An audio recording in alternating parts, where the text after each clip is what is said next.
Intermediate విద్యారంగంలో అగ్రగామి మన NSR impulse education institution. IIT JEE అయినా నీట్ అయినా తిరుగులేని విద్యా సంస్థ NSR impulse.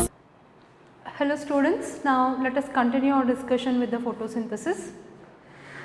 Photorespiration is considered as a wasteful process because there is no synthesis of ATP. Moreover, it consumes ATP, and that is the reason why in C3 plants there is very less photosynthetic yield when compared with the C4 plants. That is a very important note point you have to remember. In C4 plants, high photosynthetic yield or high biomass productivity, it is because that they fix double the quantity of carbon dioxide. That is one reason, and second reason is photorespiration is totally absent or insignificant. That is conclusion part for photorespiration. Remember, photorespiration is considered as a wasteful process. Now let us continue with this. Now we discussed about C3 pathway, C4 pathway, CAM pathway, C2 pathway. These are the different pathways what we have studied. Now let us continue with the factors affecting photosynthesis. The factors affecting photosynthesis. So which factors affects the photosynthesis? This part is very important. Now if you look at here and we say we have external factors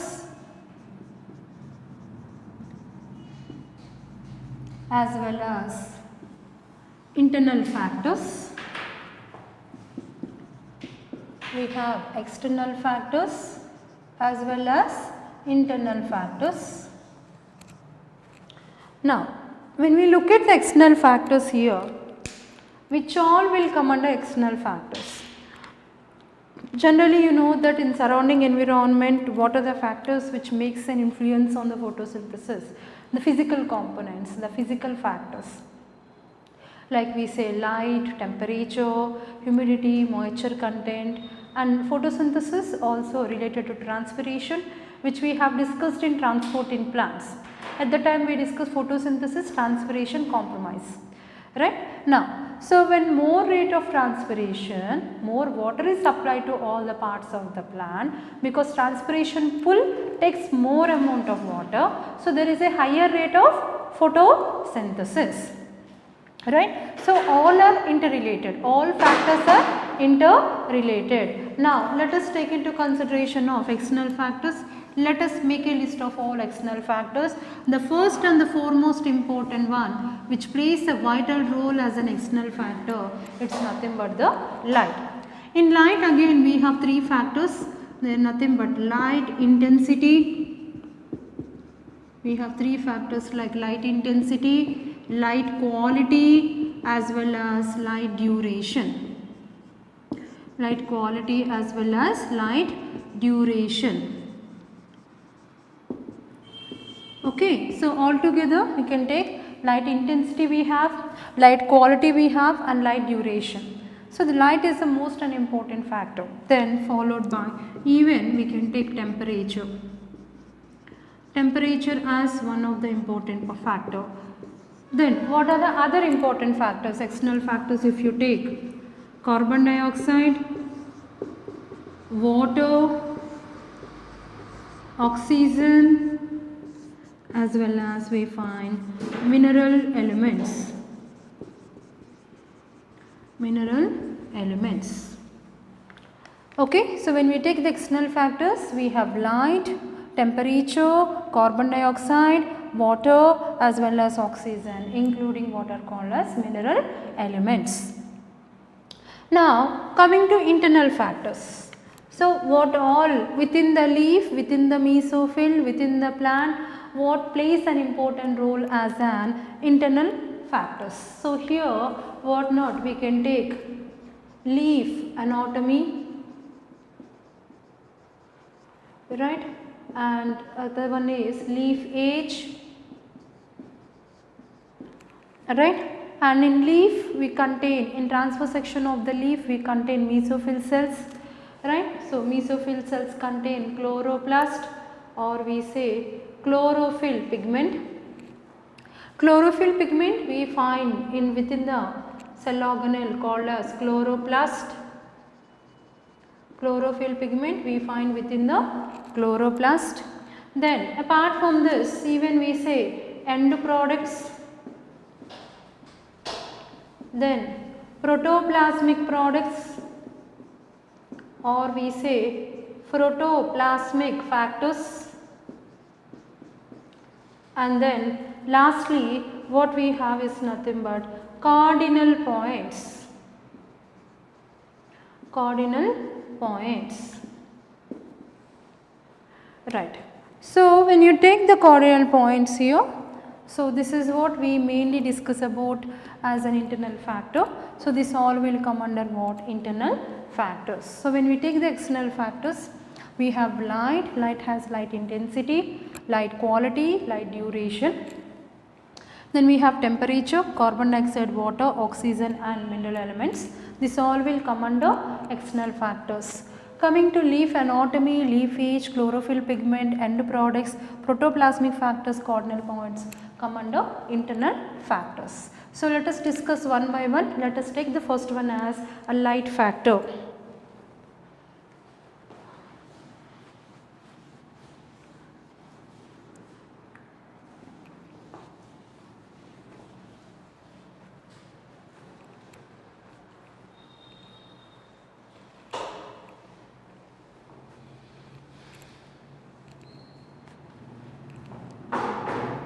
So when we take light, the first one, what is the first one we have to discuss under this? Light intensity. So whenever light intensity is increasing, if the light intensity is increasing, then rate of photosynthesis also increases. Rate of photosynthesis also increases. Okay, when there is a slow light intensity is increasing, then rate of photosynthesis also increases. Very, very important. It increases. Light intensity increasing means rate of photosynthesis also increases. How long? Suppose here light intensity is very, very low. When light intensity is very, very low, then photosynthesis may not happen. So what we say, at low light intensity, photosynthesis slowly, very slowly it happens. Suppose if the light intensity has increased, that means at high light intensity, at high light intensity, what happens? It causes solarization. What it causes? It causes solarization, or itself is called as photooxidation. Photooxidation, or itself is called as solarization. At high light intensity, what occurs here, it's called as photooxidation, or we call it as solarization. So what is photooxidation, or itself is also called as solarization? Here high light intensity, so there is a destruction of chlorophyll A. There is a destruction of chlorophyll A. Because of high light intensity, the more light falls on the surface, the more light will cause the complete damage and destruction of chlorophyll A. Chlorophyll A is completely destroyed. What happens if chlorophyll A is completely destroyed? Chlorophyll A itself is called as what? Chlorophyll A itself is called as what? Itself is called reaction center. Itself is called reaction center. This is a place where reaction takes place, or itself is called as universal pigment. Meaning universal cheap pigment or universal pigment means it occurs everywhere, and photosynthesis to happen, chlorophyll A is needed. Okay. So if chlorophyll A is destroyed, destruction of chlorophyll A is called what? Destruction of chlorophyll A by highlight intensity itself is called solarization or photooxidation. So here as a result, for no photosynthesis, If chlorophyll A is destroyed, then there is no photosynthesis. No photosynthesis. Means photosynthesis will not happen. So, at high light intensity, what occurs is called photooxidation or solarization, meaning there is a destruction of chlorophyll A. So, that chlorophyll A destroyed means reaction center, universal pigment got destroyed, then photosynthesis may not happen. Okay. So, the light intensity at which rate of photosynthesis increases, it is called the place where photosynthesis occurs. So, when light intensity increases, the rate of photosynthesis also increases. If there is an increase in rate of photosynthesis, then that light intensity itself is called as optimum light intensity. Optimum light intensity means the intensity at which there is high rate of photosynthesis. Optimum light intensity, it gives the maximum or high rate of photosynthesis. When there is a high rate of photosynthesis, meaning there is optimum amount of light intensity is available, right. So, there is one more very important thing.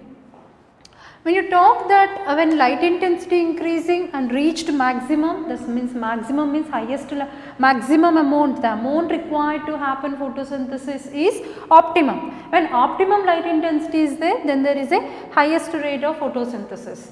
Now guys, let us come back to differences of C3 and C4. Okay, let us have differences of C3 plants and C4 plants. When you take C3 and C4 plants, what we have discussed, carbon dioxide compensation point, photorespiration.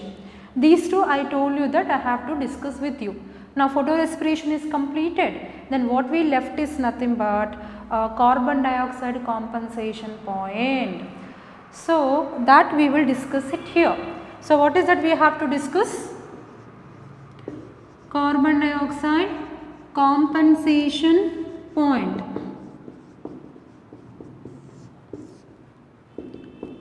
Okay, what is carbon dioxide compensation point? The light intensity, means for that light intensity is needed. The light intensity at which carbon dioxide uptake in photosynthesis is equal to respiratory output of oxygen. Respiratory output of oxygen. Okay, what is that important? The light intensity, very important. The light intensity means at particular light intensity, how much carbon dioxide is consumed in the process of photosynthesis. There will be, if there will be that much concentration of oxygen is released out as a respiratory output. If carbon dioxide concentration what is consumed, if it is equivalent to carbon dioxide concentration of oxygen what is evolved, that means carbon dioxide concentration consumed, if it is equivalent to the concentration of oxygen evolved, means produced. How much carbon dioxide is utilized? If that much quantity of oxygen is evolved, then that point, at that point, that process is called as carbon dioxide compensation point.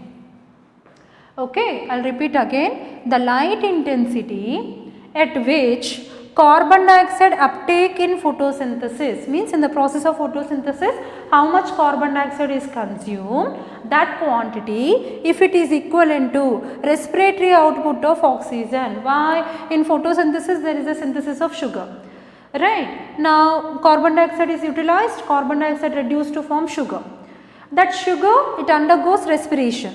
Breakdown of sugar reacts with oxygen. There is a breakdown of the sugar and again produces as oxygen out along with the water, right? Then how much carbon dioxide is consumed? If that is equivalent to quantity of oxygen evolved, at that point that process is called as what? Carbon dioxide compensation point. For that it occurs at a particular light intensity, it occurs at a particular light.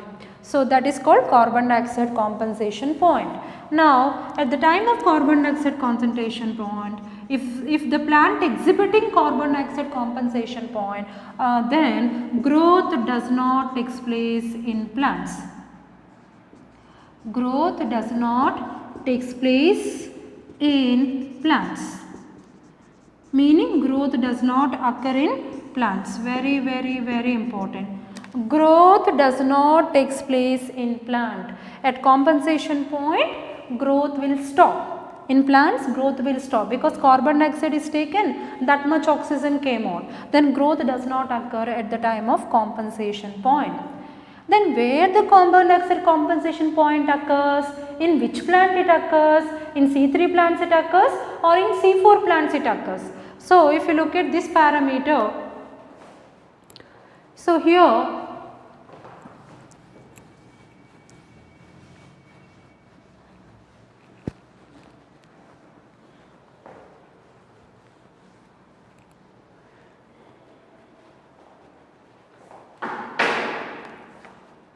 so I am talking about carbon dioxide compensation point. Generally, carbon dioxide compensation point or the process occurs in plants which show photorespiration. Generally, carbon dioxide compensation point, it occurs in the plants in which they undergo or they exhibit photorespiration. That means in which plants photorespiration occurs? In which plants photorespiration occurs? In C3 plants. That's why we say in differences of C3 and C4 what you have written? C3 plants, they show high photorespiration as well as they show high carbon dioxide compensation point. Carbon dioxide compensation point, very, very important. Okay. So where does carbon dioxide compensation point occurs? It occurs in plants which show photorespiration. If photorespiration is happening, in such plants only we can see carbon dioxide compensation point. If the carbon dioxide compensation point is achieved, then growth of the plant stops. Growth does not takes place. In which plant photorespiration occurs? In the same plant even carbon dioxide compensation point occurs. This means which plants we are speaking about? C3 plants. That's why in C3, C4 differences we have written high photorespiration and high carbon dioxide compensation point. Right? Now, apart from this, if you look at and other, obviously what you will write other statement, carbon dioxide compensation point does not occur in plants which does not show photorespiration,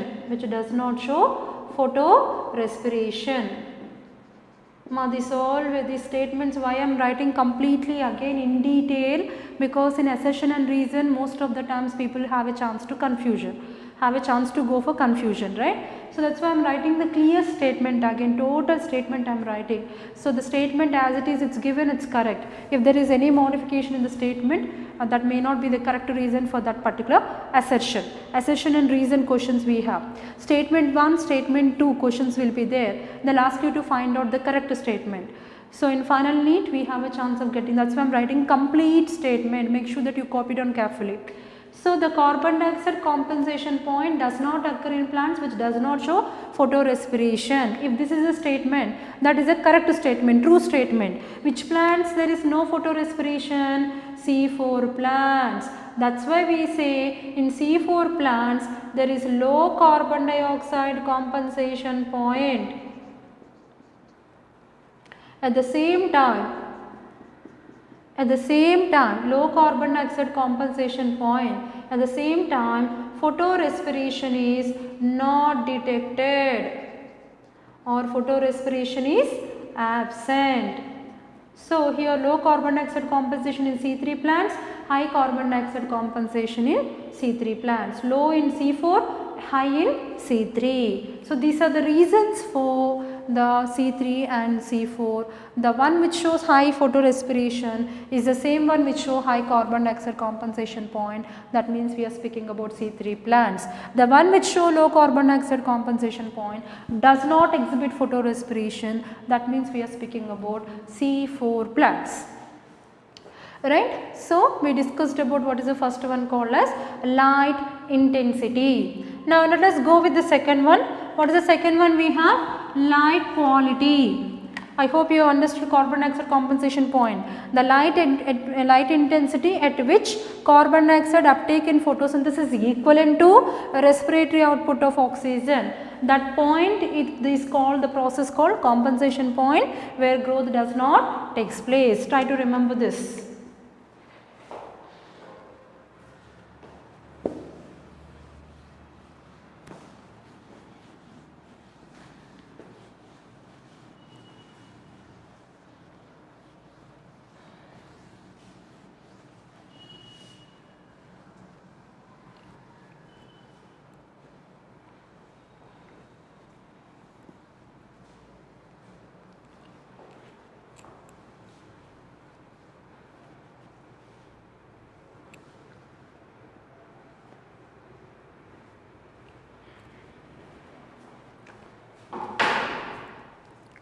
What is that we are discussing now? Light quality.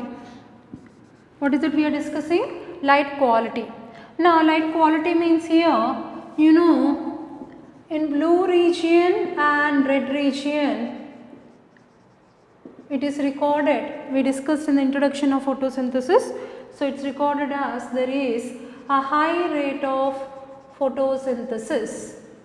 There will be high rate of photosynthesis, means photosynthesis got increased, rate of photosynthesis is increased. Where if you take in order, first is red light, then followed by blue light. So red light then followed by blue light when you talk in terms of rate of photosynthesis.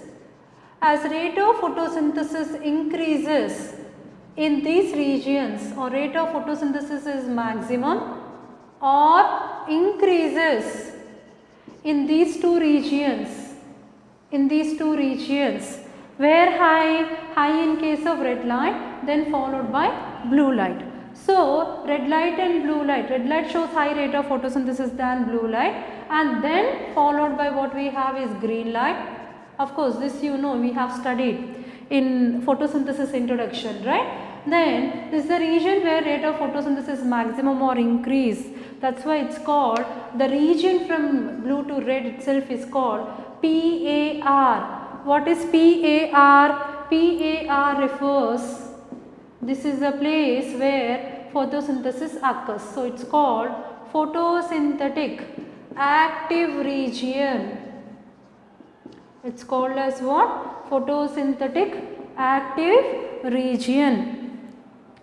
So generally, so if it starts from blue light, VIBGR, in VIBGR blue light to red spectrum, there is a continuous increase in rate of photosynthesis, drops down, again increases, right. Even this was being studied by Emerson. Emerson has said that, and he has given red drop or red fall of photosynthesis. Did you remember? So it's called PAR. What is PAR?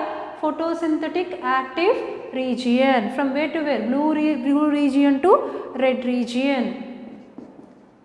Right, from where to where it is called? From blue to red region. Blue to red region it's called photosynthetic active region. That is where highest rate of photosynthesis takes place. In remaining, there is a decrease in photosynthesis, again increases in the red region.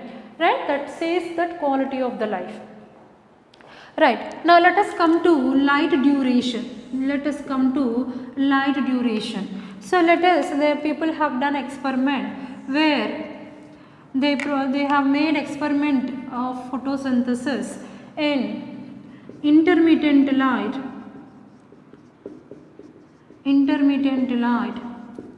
then with a continuous light, intermittent light and then continuous light.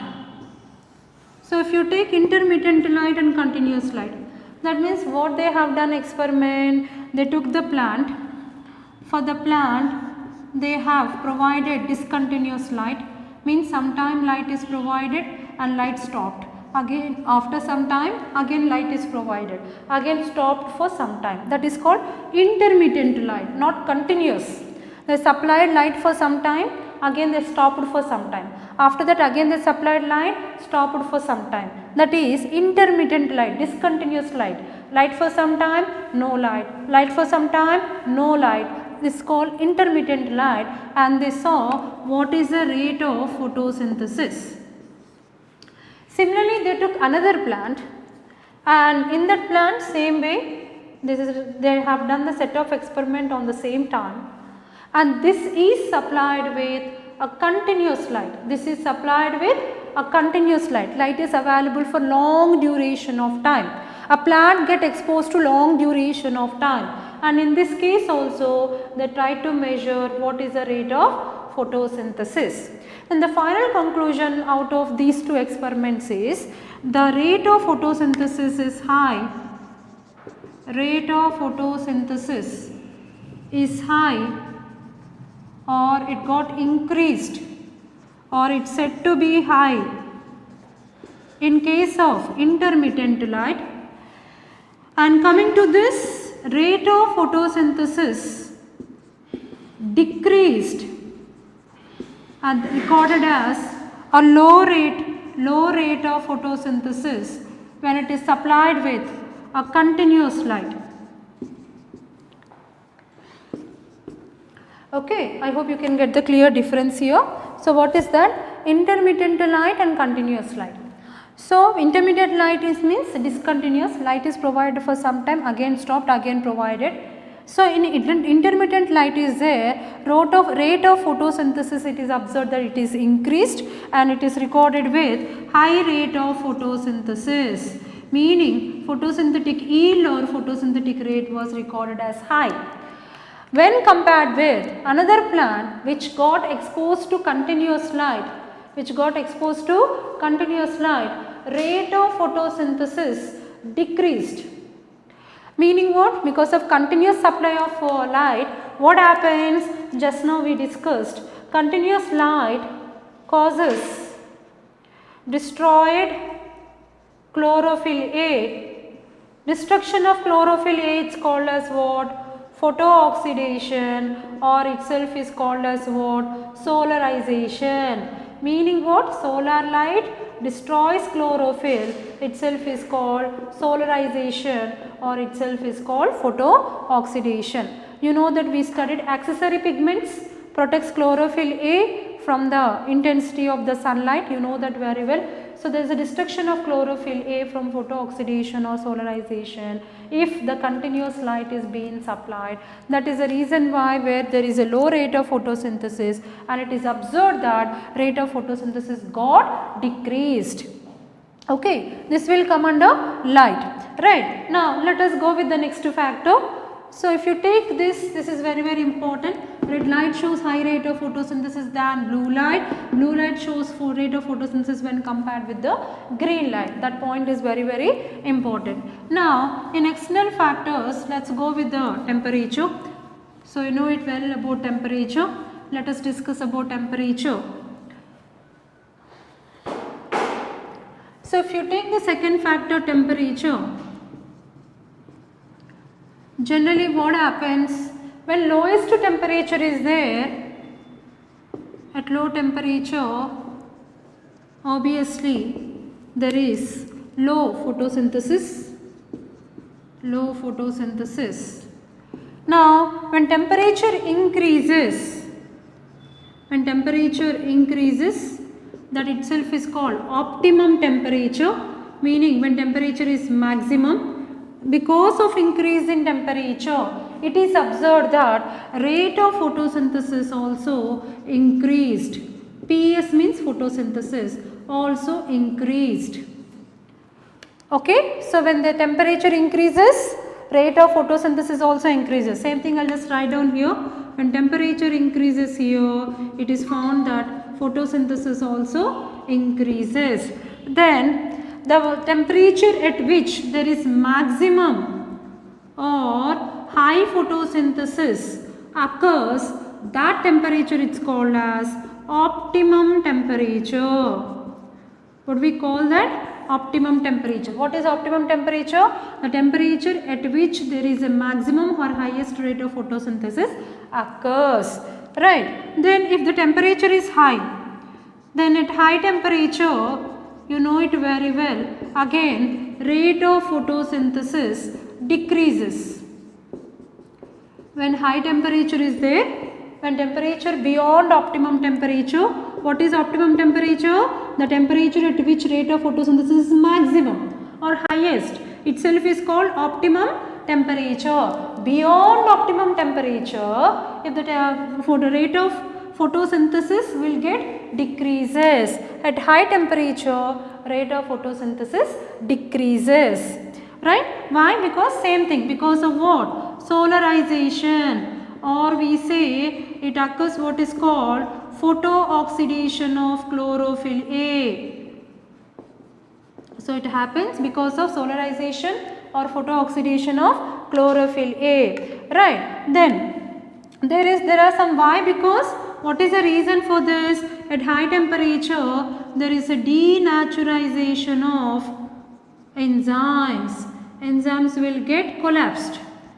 At high temperature enzymes will get collapsed. At high temperature there is a denaturization of the enzymes. That's the reason why rate of photosynthesis decreases. But there are some exceptional cases.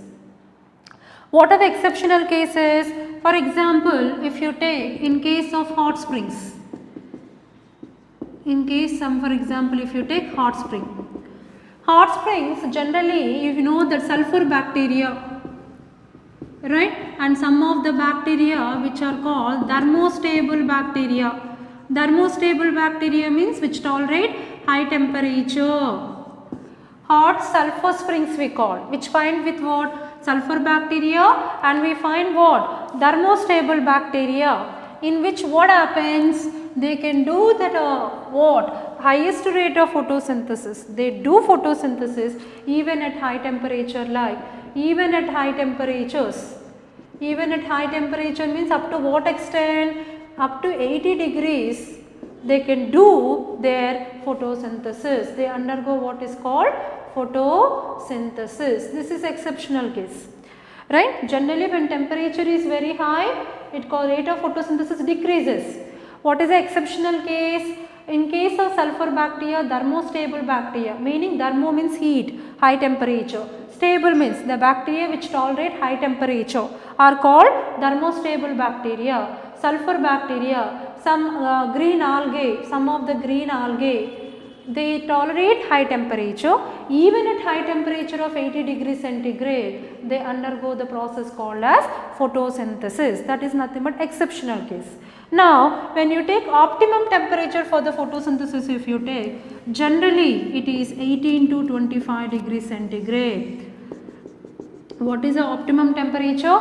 The temperature at which maximum rate of photosynthesis takes place. Up to what temperature the rate of photosynthesis increases? It starts from 18. From 18 to 25 it comes, rate of photosynthesis also increases. Optimum temperature at which highest photosynthesis recorded is at the 18 degrees centigrade to 25 degrees centigrade. So this is nothing but temperature as one of the factor which influences the process called as photosynthesis. Guys, sometimes we have a questions on even factors, external factors. So try to remember, light we have 3 factors, light duration also. This one more thing I just have to tell you, the third one in this light. In light we have third factor. What is the third factor of light? Light duration, right? So try to remember light duration, always intermittent light. Intermittent light will have high rate of photosynthesis. Don't forget this. High rate of photosynthesis than continuous light. We have some assertion and reason questions will come on this. High rate of photosynthesis than continuous light. This is the final conclusion of light duration. What is that? Light duration, if you take, intermittent light has high rate of photosynthesis than continuous light. So, this is the conclusion out of light duration. So, when the temperature is high, automatically the low is the temperature, low is the rate of photosynthesis. When temperature increases, the rate of photosynthesis also increased. That means both are directly proportional. What is optimum temperature? The temperature at which there is a maximum or a high rate of photosynthesis takes place, that is from 18 to 25. What happens if the temperature is beyond the limit? At high temperature, rate of photosynthesis will get decreases. What is the reason? Because there is solarization or photooxidation of chlorophyll A. Why? There is a destruction of chlorophyll A. And also another reason is denaturization of enzymes. Enzymes may not work efficiently at high temperature as they get denatured, right? But we have an exception in hot springs. A sulfur bacteria, thermostable bacteria, purple sulfur bacteria, green algae which grow in hot springs. Okay, these even they will do photosynthesis even at a high temperature of 80 degrees centigrade. So, these are nothing but external factors called light and temperature we completed. Still we have some more factors to continue, external factors as well as internal factors.